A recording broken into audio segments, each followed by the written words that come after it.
每天早7点，万家灯火点亮您的健康生活。各位早上好，我是米罗。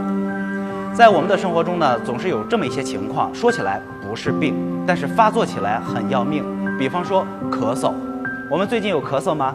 那在我上瑜伽课的过程中，有很多同学呀，在别人都很安静的时候，他突然咳嗽起来，很干扰别人。所以遇到这种情况下，我都会去教给他们一些调节的方法。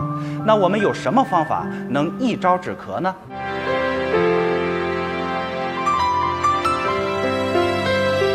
这个止咳的妙招就在我们的手上，在我们的手掌上有一个止咳要穴，这个穴位叫做鱼际。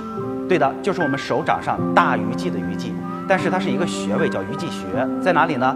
就是大鱼际手掌外侧偏外的位置，大鱼际中间点。怎么找到它的中间点？大家一起跟我来找一下。先找拇指的指根，我们看拇指的指根到手掌的掌根这一段，取它中间点，大鱼际偏外侧，肉最丰厚的地方。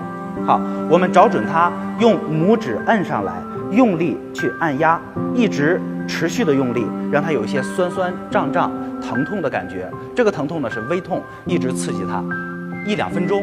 那一般我们咳嗽，那这种干咳或者是有痰的咳嗽，只要是在咳嗽的过程中咽喉发痒，通过刺激它就能止痒止咳，1分钟内产生很明显的效果。这是一个速效止咳穴。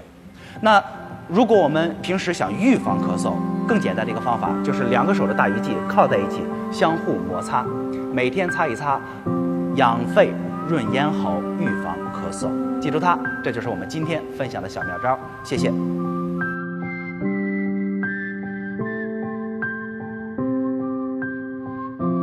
关注 GSBC 万家灯火，每天早7点点亮你的健康生活。